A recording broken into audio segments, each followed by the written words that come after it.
नमस्कार बंधुरा आमी सुमना আমার একটি নতুন ব্লগে তোমাদের অনেক অনেক স্বাগত অনেক অনেক ভালোবাসা দিয়ে আজকে ভিডিওটা শুরু করছি। আশা করি তোমরা সবাই ভালো আছো সুস্থ আছো। তো আমরা এই যে বিন্দাস আছি, সকালবেলা বাড়িতে কিছু কাজকর্ম ছিল, কিছু সেরে নিয়ে তারপর রেডি হয়ে এই যে বেরিয়ে পড়লাম। ব্রিজের সামনে চলে এসেছি। ওর বাবা এসে মানে বরমশাই এসে ব্রিজ অবধি দিয়ে যাচ্ছে, এখন টুকটুকি ধরিয়ে দেবে, সোজা চলে যাবো দিদা বাড়ি। আজকে হলো গোপাল পুজো আছে ওর মাসি বাড়ি, মানে আমার দিদি বাড়ি। তো সেখানেই যাব, তার আগে দিদাবাড়ি যাব, তারপর দিদাবাড়ি থেকে সবাই মিলে একসাথে দিদিবাড়ি যাব। এই জামাও ছেড়ে নিয়েছি আর আমার সোনা মাম্মাম এই যে এসেই আলু ভাজা খেলো। বাড়িতে তো যুদ্ধ হলো, বাড়িতে দিদা বলছিল যে মেয়ের জন্য আলু ভেজে রাখি, ডাল সেদ্ধ আলু সেদ্ধ করেছিল, বললাম কি ওই দিয়ে খেয়ে নেবে কোন, সেই জায়গায় আলু ভাজা আর কি না করেছি, তো আমাকে পিট্টি দিল ওরা বাড়িতে। পিট্টি হিট্টি খেয়ে তারপরে আসলাম। এই এসেই আলু ভাজা খেয়েছে, দুইবার দিয়েছে অনেকটা করেই।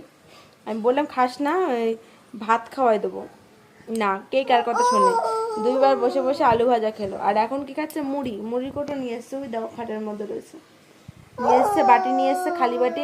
আলু ভাজা দিতে না করলাম, দুইবার দিয়েছে তো আর দিতে না করলাম। সকালবেলা অত আলু ভাজা না খাওয়াই ভালো। ওটা কি হচ্ছে, এটা পুজো হচ্ছে নাকি? এটা মুড়ি তো, খাওয়ার জিনিস, খাও।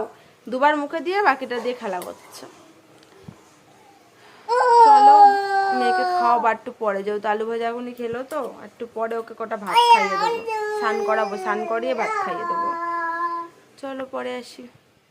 তারপরে এখানে এসে অনেকটা সময় কাটালাম, অনেকক্ষণ পরে এসেছি। দুপুরবেলা এই 3টের সময় দাদা আসলো আর কি, কাজে গেছিলো তো সকাল 9টার সময়। এই যে এখন খেতে বসেছে, তো মেয়ে তো দেখো ঘুরে ঘুরে আলু খাচ্ছে আর কি। এর আগেও মামার কাছ থেকেও খেয়েছে, মানে দাদার কাছ থেকে, যখন মামা বসেছিল আর কি খেতে, তখন মামার কাছ থেকে কিছু খেয়েছে, আবার এখন দাদার কাছ থেকেও কিছু খাচ্ছে। এই তো চলছে। একটু চিল্লাচিল্লি আওয়াজ পেতে পারো, কারণ ওই যে আমার মেয়ে দুষ্টুমি করছে, বাবা একটু বকছে আর কি, এটাই। যাই হোক, এই যে ঘোরাঘুরি করে খাচ্ছে, আর আমার তো ভালো লাগছে না, আমার মাথাটা যন্ত্রণায় ফেটে যাচ্ছে।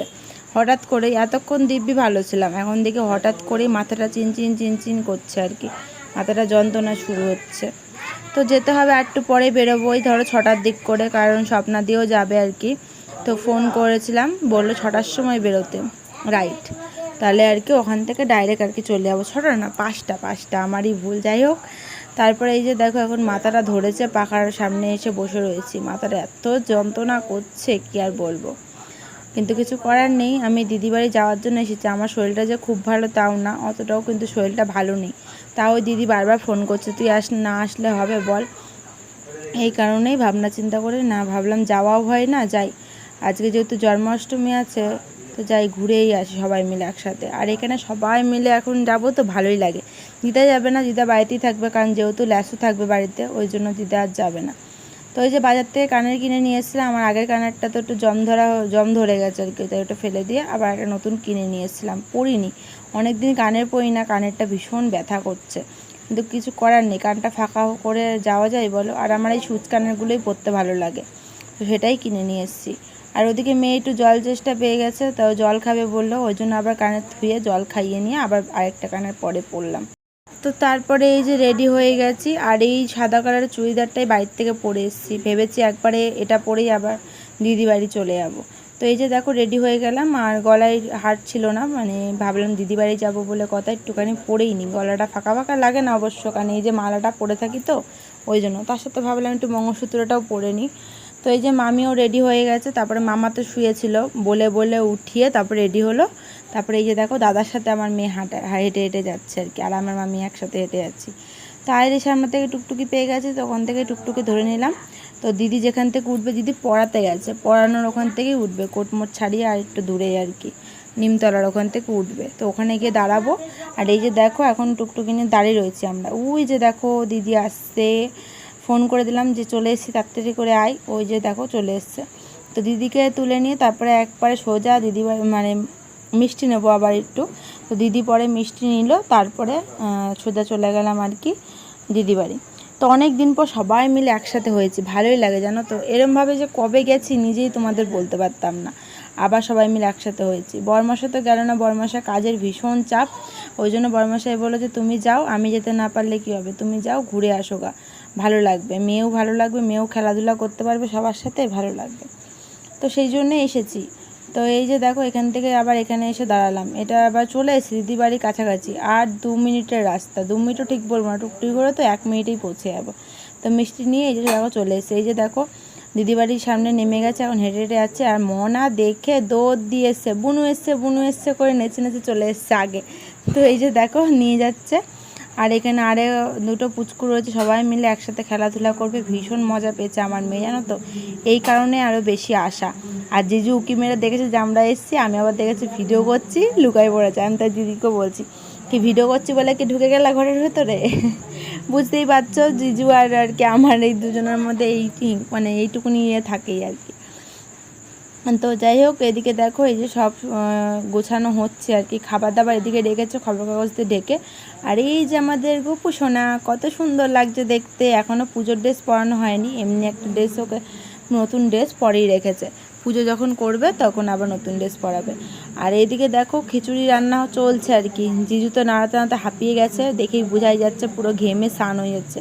কারণ এই বারান্দাটাতে পাখা নেই তো, আর পাখা চালালেও দেখো খিচুড়ি তো হতো না না, সেই সব চিন্তা করে ঘেমে ঠেমে গেছে দেখো রান্না করতে করতে। তো দিদি আসলো, এতক্ষণ ধরে দেখি জিজু খিচুড়ি আর কি নাড়ানাড়ি করছে। তো এখন দেখো মশলাগুলো সব দিয়ে দিল, এখন এগুলো দিয়ে ভালো করে নাড়া হবে। আসল মশলা কিন্তু এখনও দেওয়া হয়নি, এটা দিয়ে নাড়াচাড়া করে খানিকক্ষণ তারপরে আসল মশলা দেবে। আসল মশলা বলতে ওই যে 5 ফোড়ন এগুলো সব আর কি গুঁড়ো করে রেখে দিয়েছে, পরে দেবে। দুজন মিলে রান্না করছে তো ভালোই লাগছে, তাই ভাবলাম যে একটুখানি ক্লিপ ভিডিও তুলি। কারণ আজকে ঠিকঠাক করে ভিডিও আর কি বাড়িতে কিছু করিনি, ভেবেছিলাম দিদি বাড়ি যাবো, ওখানেই সব টুকিটাকি ভিডিও করব, সেগুলোই শেয়ার করব। বাড়িতে রেগুলার ব্লগ আর কত ভালো লাগে দেখতে। তার মধ্যে মাঝখানে এখন 2 দিন বন্ধ গেল, ভিডিও দিতে পারলাম না, তোমাদের সাথে শেয়ার করতে পারলাম না। ওই যে একবার হলো মার বাড়িতে গিয়ে থাকছি তো আমার অতটা হচ্ছে না আর কি ভিডিও আর কি শেয়ার করা, এডিট করা। কারণ এই মেশিনের আওয়াজ কখন ভিডিও এডিট করব বুঝে পাচ্ছি না, এই কারণেই আর কি।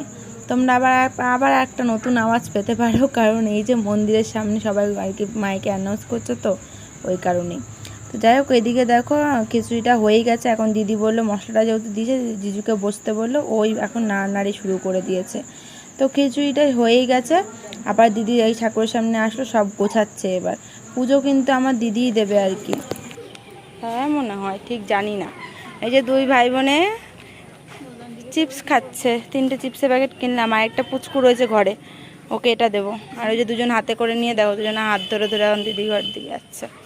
এই এত গল্প কিসের রে? হ্যাঁ আমার বস সাথে না থাকে আমার কানে ফোন অত গল্প কিসের? বাড়ি গিয়ে বরের সাথে বাড়ি গিয়ে গল্প করবি, বিয়ে হয়ে গেছে তাও ফোনের কথা শেষ হয় না। কি মাসি?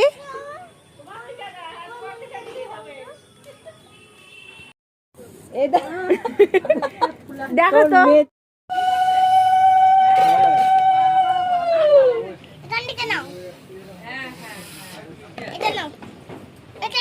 ছোট ছোট বেলুন করতে হবে, ছোট ছোট বেলুন করো, ছোট ছোট। একটু মন্ত্র নামে প্রথম কথা দিতে তো ওরা ঠাকুরই করবে, আসলে বসাবে ওরা ঠাকুর ছাড়া পারবে না। এটা একটু বেলুন দাও, ছোট বেলুনটা বেলুন দাও, ওটাকে ফু দাও, ফুদি ফুলাও। ও এখন সারাটা হবে বসাবো তারপরে ওই তুমি একটা বেলুন ওই কাপ নিয়ে আসো। জামাটা তো হেবি সুন্দর লাগছে রে, আমি ভিডিও করছি। গোপালের জামা ঠাকুরের সোনা বেলুন কত ফুলে যাবে দিদি ও ফুলে দাও বেলুন আর আছে কোথায় বেলুন কি হ্যাঁ আমি করছি বেলুন বসাবো কি না দাও আমি ইয়ে করে দিচ্ছি আমি ফুলাচ্ছি। তুই কোথায় আসছিস?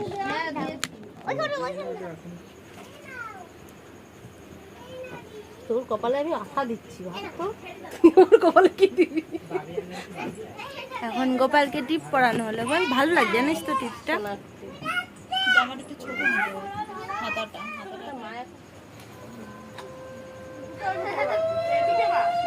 সত্যি দিদি ভিডিওতেও বলবে সারাক্ষণ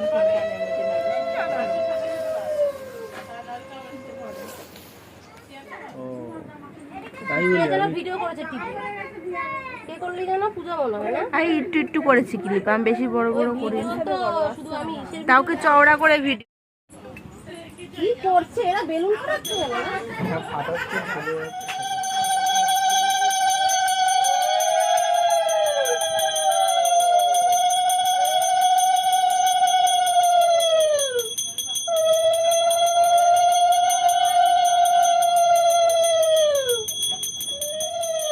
তো শঙ্খ বাজাতে পারবে? দিদি পারিস তো? দে তো, দাও তো শঙ্খটা দিদিকে। হ্যাঁ বাবা, বাবা শঙ্খটা দেখি।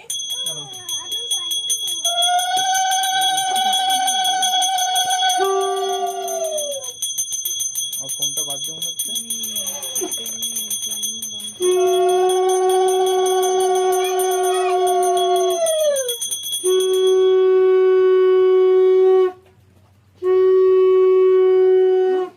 বন্ধ করে দিবা এখন। না প্রথম দাও তো সবাইকে। ধর তো এটা বাইরে নিয়ে যাবো।